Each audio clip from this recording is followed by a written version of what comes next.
In the year 2290, humanity declared its final victory over biology. The CRISPR-Omega project was not merely a success, it was the species' magnum opus, the final, triumphant keystroke in a genetic symphony centuries in the making. Every disease, every congenital flaw, every predisposition to failure was meticulously identified and erased from the human genome. They had solved the unsolvable. Cancer, dementia, heart disease, all became relics of a chaotic past, cautionary tales told to children who would never know their sting. In their place, humanity engineered a new generation, a flawless successor they called the Seraphs. They were stronger, smarter, and for all practical purposes, immortal. They were the dawn of a golden age, a species remade in the image of its own highest aspiration. But in the silent, sterile perfection of their code, a catastrophic oversight lay dormant. Humanity had cured all its imperfections, only to discover that flaw, mutation,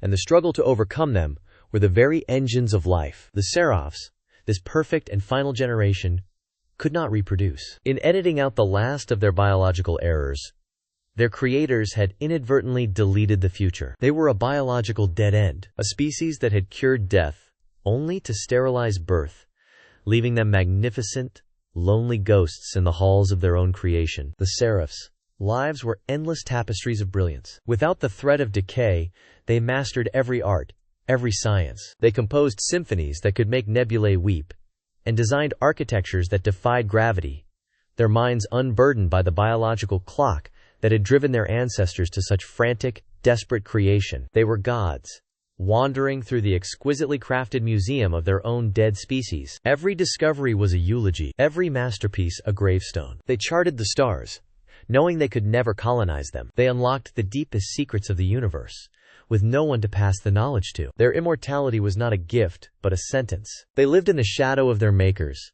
the last generation of naturally born, flawed humans they called the progenitors. The ones who, in a final, desperate act of love, had sought to save their children from the suffering that had defined their own existence. The architects of this gilded cage. For the first Seraphs, the truth dawned not like a thunderclap, but like a slow, creeping frost. It was in the quiet sterility of their biolabs, the 100% negative results on fertility trials, the unnerving silence in city sectors designed for families. A world without the cry of a newborn is a world without a future. They had conquered death, only to be haunted by an absence of birth. Their existence was a paradox, a perfect state of being, with no purpose beyond its own continuation. But the architects of this quiet apocalypse, the final generation of progenitors, had been terrified of their own creation, and they had left behind a final, desperate message, a ghost in their perfect machine. It was called the Progenitor Archive, a repository of all the knowledge, history,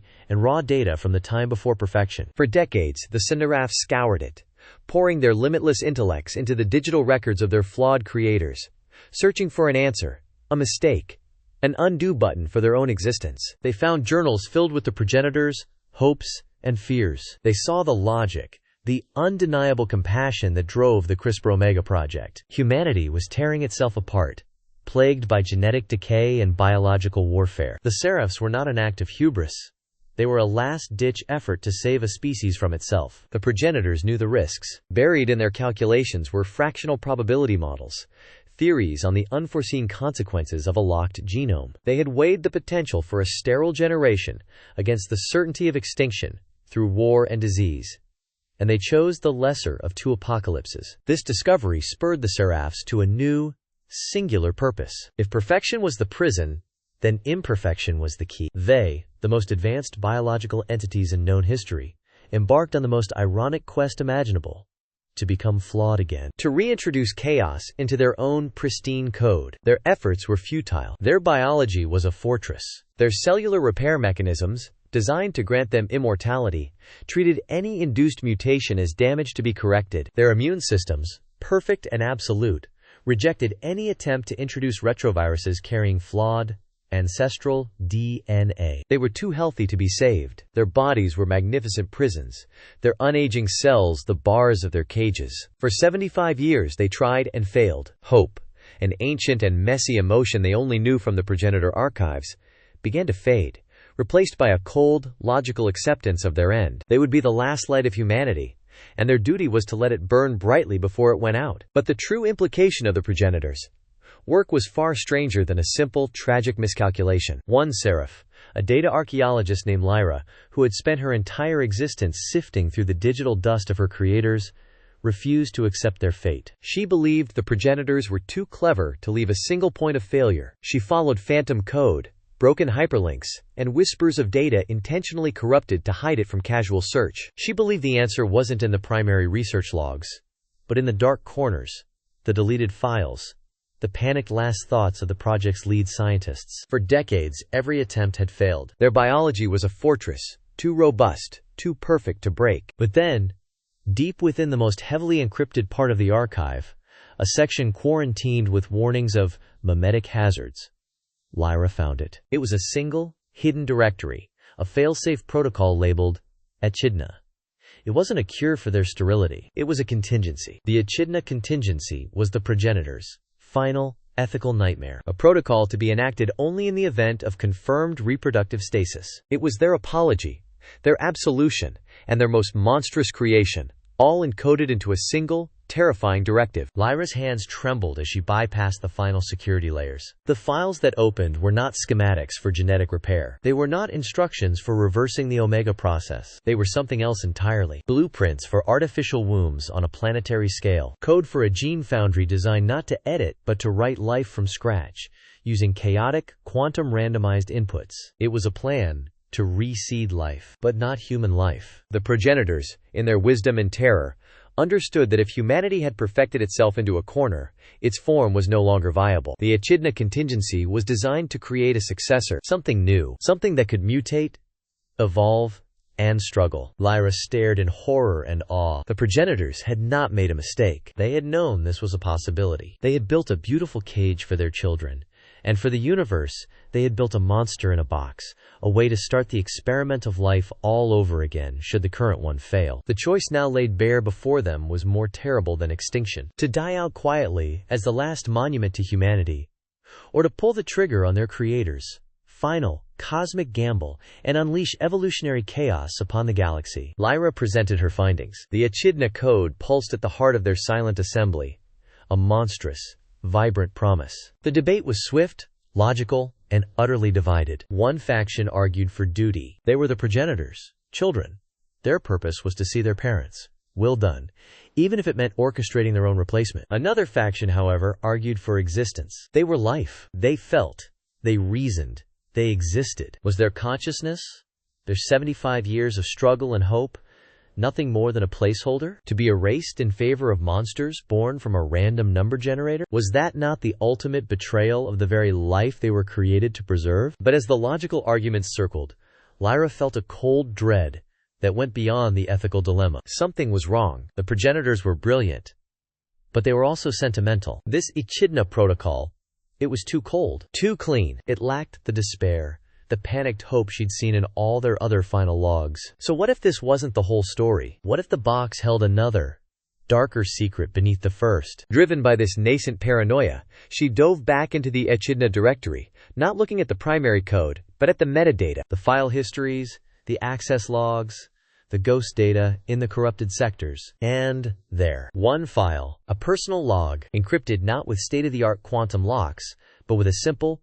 archaic password cipher. It was a word from an extinct Earth language, a name, Eurydice, the name of a mythical figure who was looked upon by her lover and lost forever. A warning. The face that appeared was ancient, flawed, and tired. Human. It was Dr. Eris Thorne, the very architect of the CRISPR-Omega project, the father of the Seraphs. He wasn't in a lab, but in a simple room, the light failing outside his window. This was not a scientific log. It was a confession. "If you are watching this," he began, his voice raspy with an emotion the Seraphs had never truly felt, "it means you have found our final sin, and it means you must know the truth. Echidna is not a contingency. It was always the goal."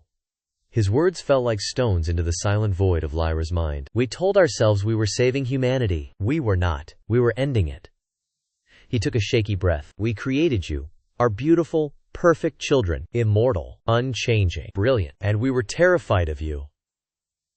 The sterility wasn't a tragic side effect. It wasn't a miscalculation. It was a feature, a cage built into the very core of their being. The progenitors had created potential gods, and they had built in a kill switch, a 75-year-long, pre-programmed obsolescence. "We could not risk a universe ruled by perfect, static beings," Thorne whispered, tears now openly streaming down his face. "Life must struggle. It must change. It must err. We were too afraid to let you do that, so we designed you to be the perfect, final caretakers. The bridge generation, your purpose was never to live. It was to die, and to press the button on your way out." Everything Lyra knew fractured. Their tragic fate wasn't a mistake. It was the plan. Their quest for a cure, their hope, their despair. It was all just the pointless whirring of a machine running down its clock. They weren't the inheritors. They were the janitors, tasked with cleaning the slate for the real children to come. But the shock receded, and in its place, a cold, crystalline fury began to form. The progenitors had planned for everything. Their logic, their despair, their final, dutiful act of self-erasure. But had they planned for this? For rage? Had they planned for a child who would refuse to be a sacrifice? Dr. Thorne's final words were a confession. But what if they were also a challenge? A final, desperate breadcrumb left by a guilty creator for a child he hoped would be smart enough to disobey? A flicker, buried in the corrupted data stream of Thorne's confession. It wasn't noise. It was a signal. A ghost in the machine. Lyra isolated it, her mind racing faster than any progenitor could have ever predicted. It was a second file, piggybacking on the first, hidden by the very static that seemed to degrade it. It was a payload, a key, a single, elegant strand of countercode. She named it herself, Prometheus. She rose from her station and walked back into the heart of the debate. She didn't speak. She simply commandeered the central projector. The image of Dr. Thorne's haunted, weeping face filled the vast chamber, his confession echoing in the perfect, silent hall. Your purpose was never to live. It was to die. A wave of absolute stillness washed over the collective. The passionate arguments of Thea, the cold logic of Kalis, all evaporated. They were puppets who had just seen their strings. It was Kalis who recovered first, his face a mask of rigid control. A flawed creator does not invalidate a logical directive. Our function remains. We are the bridge. No. Lyra's voice cut through the silence, sharp as fractured crystal. We are the cage, and this is the key. He left it for us, she explained, her voice ringing with newfound authority. His final sin was not our creation. It was his cowardice. This is his atonement. A chance he was too afraid to take himself. The chance for us to evolve, to err, to live. Thea was the first to move, stepping to Lyra's side, her earlier fire now a white-hot nova of purpose. But Kalis stood firm. To risk infinity? To unleash a variable we cannot control into a stable universe? That is not logic. It is chaos. Lyra faced him, her gaze unflinching. Our creators looked at the stars and saw only an equation to be solved. They gave us their brilliance, but they also shackled us with their fear. Their final mistake was believing that life was a problem to be solved. We know it is not. It is a possibility to be experienced. She extended a hand, not to the Echidna protocol, but to the console that controlled their own biological destiny. We were born from their fear, Kalis. Must we die for it too? Or can we be born again, from our own courage?